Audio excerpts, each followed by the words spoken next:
I really want some chocolate cake, but I'm stuck in bed feeling awful. Suddenly, my mother-in-law Grace starts yelling at me to get her a cake right now. I couldn't take it anymore and snapped at her. I told her to get her own cake because I only have a month left to live. My name is Olivia, and I'm 28 years old. I met my husband David through a friend, and we got married after dating for 3 years. We don't have kids yet, but we're enjoying our time together. David's family owns a small factory with about 30 workers. They're doing pretty well in their area. The company was started by David's late dad and has grown thanks to everyone's hard work. Now David's sister, Sophia, is in charge of the company. She's not married, but she's really good at running the business. David thinks she got her skills from mom because they both have great communication abilities. Sophia is really nice and easy to talk to, even when we first met. Sophia, my sister-in-law, greeted me warmly, calling me cute and expressing her happiness to have me as a sister. As someone who only had brothers, it felt nice to gain a sister. However, despite this pleasant start, there's a problem with my mother-in-law. Our company has coffee breaks at 10 o'clock a.m. and 3 o'clock p.m. Times I dread. Here's why. Whenever I'm asked to get mom's coffee, it instantly ruins my mood. Our family home is next to the factory, and after my father-in-law passed away, my mother-in-law chose to retire and stay home. She seems to look forward to these coffee breaks, always saying, "I've been waiting for you, Olivia." I wanted to talk to Sophia once, but she gave me a disappointed look. Naturally, she wasn't in a good mood, and before leaving with a forced smile, she said, "Hey, I have something to say to you. So sit here." And then she complains to me until the break is over. She often comments about why we haven't had kids yet, saying it's not something we can control. If I stay quiet, she gets even more irritated. Why such a gloomy face? I wonder why David chose someone like you. Plus, even your parents, who knows how long you'll live. The sooner the better, she said that with a sigh. Hearing her talk like that, especially about my parents, really hurts. And there's a reason for that. When David and I decided to get married and met his family, this happened. What, you don't have parents? My mother-in-law looked shocked when I told her. It's not like I never had parents. My mom passed away from cancer when I was 10, and my dad died of a heart attack when I was 20. My memories of my mom are fuzzy, but my dad raised my brother and me all by himself. I deeply regret that he passed away before I could repay his kindness. When people hear about my situation, they usually look at me with pity and say, "You must have had a hard time." But my mother-in-law reacted differently. "So you might not live long either, huh?" She actually said that while I was stunned by her response. It was so rude and insensitive. My husband David told me that despite my shock, my mother-in-law kept complaining, insisting it was an important issue. Should I rethink this marriage? Just as I was considering that, Sophia, who had been quiet until then, suddenly slammed her hand on the table and said, "What are you talking about?" She said it so quietly that everyone in the room froze. Then my mother-in-law said, "Right, Sophia? You agree with me, don't you?" That's what she said. Sophia's response was icy. "What?" I told Mom, "David chose Olivia himself, and she's wonderful. Why can't you support that?" She said this to my mother-in-law with a cold stare. My mother-in-law, who adored her daughter, seemed shocked by Sophia's words. After that, she stopped making mean comments except when we were alone. Even during the coffee breaks, she looked disappointed when I brought her coffee instead of Sophia. Luckily, David and I rented a room near his family home, so I only had to endure her complaints during those 10-minute coffee breaks. I'm relieved we don't live together. But my peace was suddenly shattered that year. A record-breaking hurricane brought a lot of misfortune my way. "Olivia, something terrible has happened." I'd never heard David sound so panicked. I hurried to the living room and found it in chaos. "What's going on?" Our ceiling was leaking badly because of the hurricane. It wasn't just our room. The owner told us it was happening in other rooms too. It seemed impossible to fix while staying there, so we needed to find somewhere else to live. Sophia suggested cheerfully, "Why worry? Just stay with us. Your commute will be 30 seconds. She said this innocently, so we ended up staying with David's family for a while. Welcome home, David. It must have been tough, but Mom is happy we can live together again. My mother-in-law greeted us warmly, but David mostly ignored her, acting like a rebellious teenager. Then she said, "Oh, Olivia, you're here too. I didn't notice because you're so quiet," Smile more. My husband looked frustrated, and all I could do was force a smile, knowing we'd be staying there for a while. After moving in, I noticed something odd. The first time was during dinner on our first night. Wanting to show my appreciation, I cooked bread, soup, and steak. It wasn't fancy, but my mother-in-law and sister-in-law said it was delicious and finished it all.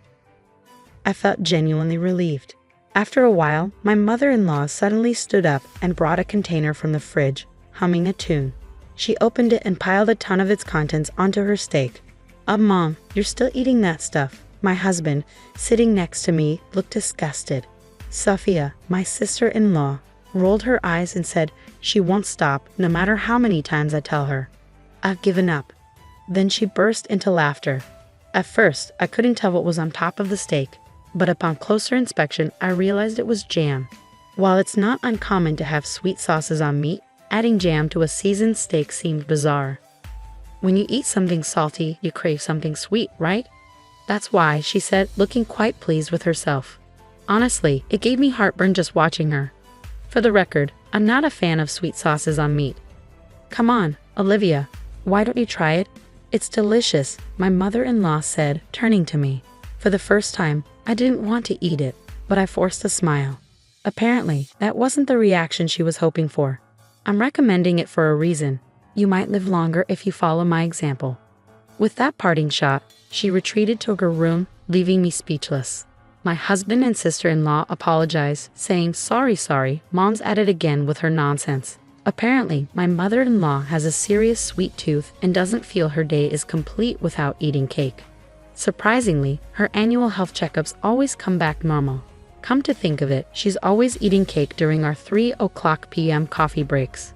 I remembered that I like cake too, but having it every day would be boring. Plus, what about blood sugar levels? I've always been careful about my health, especially since my parents had short lifespans. So my mother-in-law's jam steak was quite surprising. Wait till Sophia buy cake every day.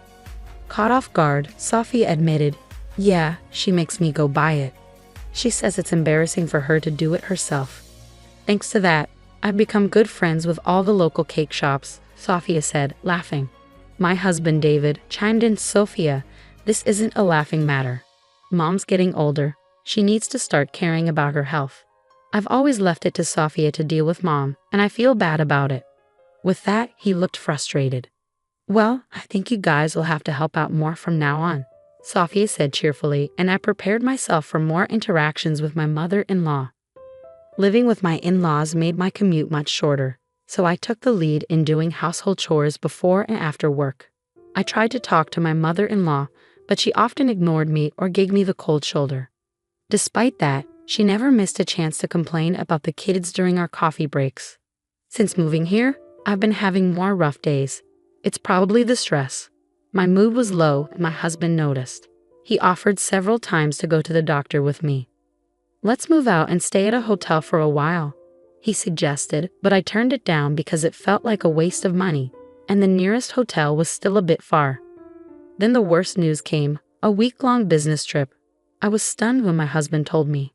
The reason for my dread? Sophia, my sister-in-law, would also be going, meaning I'd be alone with my mother-in-law. Yeah, I said it. My husband offered to take me with him, but I thought, it's just a week. I hope I can manage, especially since I still wasn't feeling well. On the day they left, Sophia sent me a mother-in-law survival guide to my phone. "If anything happens, just give her cake and you'll be fine." I couldn't help but laugh. The guide included local cake shops and my mother-in-law's favorite cakes from each. For someone like me who was gearing up for a tough week, this information was a lifesaver. In a week, our home renovations would be done, and we could move back. I thought optimistically, I could handle this, but that hope faded on the first night. When I returned from work, my mother-in-law was blocking the entrance. "You know why I'm angry, don't you?" she snapped. "No, I don't. I'm not psychic," I replied, losing patience. "You missed both the 10:00 a.m. and 3:00 p.m. coffee breaks today." Her words caught me off guard. Indeed, with my husband and Sophia away and end-of-month tasks piling up, I'd completely forgotten about my mother-in-law's coffee breaks, and I never had a coffee break myself. I thought she'd understand since she used to work, but she yelled at me the moment we were alone. "You start this harassment, you wicked woman," she said with an angry look. I felt a huge disconnect. Why was I being yelled at like this? Did I deserve to be called wicked? Suppressing my anger, I thought, it's just a few more days, and said, "I did buy cake during my lunch break. It's in the office fridge. Sorry I didn't bring it here." Her face instantly changed from angry to smiling. "Let's forget about today. Don't forget tomorrow, okay?" she said cheerfully and went back to her room. From then on, I made sure never to forget the coffee breaks, knowing how much trouble it would cause if I upset my mother-in-law. On the day my husband and Sophia were supposed to return, I felt incredibly stressed. I was hit with nausea, headaches, and a loss of appetite. I took the day off and went to the hospital. "It's pretty serious. Can your family come right away?" I couldn't stop crying at the doctor's words. I was told I have cancer and at most 6 months, maybe even just 1 month, to live. I returned home, my face stained with tears, my body trembling, and collapsed onto the bed. The door burst open. "What are you doing, skipping work? Sophie and David are working hard, and you're slacking off?" Her yelling worsened my headache. I didn't have the energy to respond, so I just said, "I'm not feeling well," and closed my eyes. Mother-in-law didn't seem to care. She didn't want to leave the room and kept complaining to me. She said things like, "That's why you can't have kids, and who knows if you'll live long." I just stayed silent, pretending to be asleep. Then suddenly, she asked about today's coffee break. Is she really this insensitive? I thought, opening my eyes to see her standing over me. "Grace, I'm sorry. I'm not feeling well enough to go shopping today. Could you please?" She cut me off. "I don't care. I want chocolate cake now. Go buy it. You're probably faking it," she screamed at me louder than ever. My frustration exploded at the woman in front of me, who was acting selfishly like a child. "Shut up. Listen to me. I have 1 month to live. Go buy your own damn cake, you idiot." My words seemed to shock my mother-in-law, who stared at me wide-eyed. Then, from behind her, "Mom, what are you doing? And Olivia, what do you mean by 1 more month?" My husband, looking pale, and my sister-in-law, equally concerned, were standing there. "Oh, weren't you supposed to come back tomorrow?" Ignoring the visibly shaken mother-in-law, my husband came to my side. I felt so relieved by his action that I burst into tears. "I can't take it anymore. The doctor says it might be cancer, and I'm not feeling well, but you keep nagging me to go buy cake. Enough is enough. Stop bothering me about the kids too. Just leave me alone, you idiot." I let out all my resentment towards my mother-in-law while crying. My husband and sister-in-law looked at her with cold eyes. "Sending a sick person to buy cake. Are you stupid?" Sophia, who's usually all smiles, had a face I'd never seen before, a terrifying one. "You've been making snide remarks about the kids. Look, I didn't say anything because it's a private matter, but the reason we can't have kids is me." My husband raised his voice as he said this. In reality, about a year after we got married, we consulted a doctor because we were having trouble conceiving.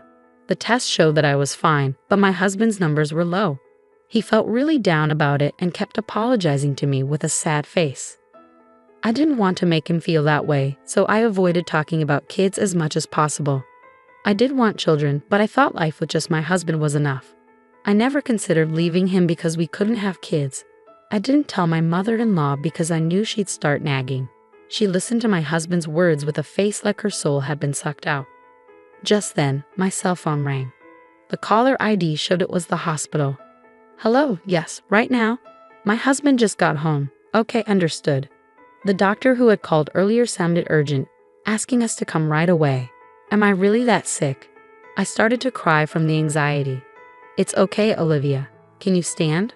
I'm with you." My husband, who also looked like he was about to cry, and I rushed to the hospital. As we were leaving, I caught a glimpse of my mother-in-law getting a stern lecture from Sophia.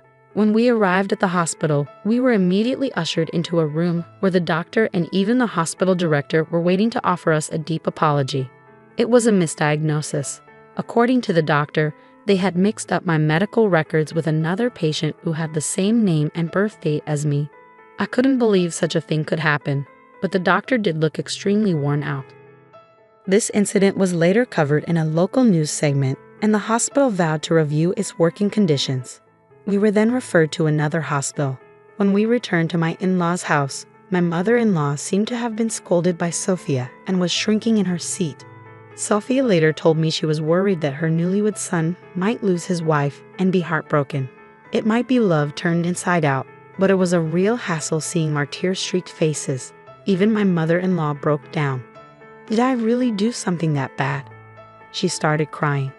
So what about Olivia? Sophia asked with a concerned look. I'm pregnant, I said, tears of joy filling my eyes.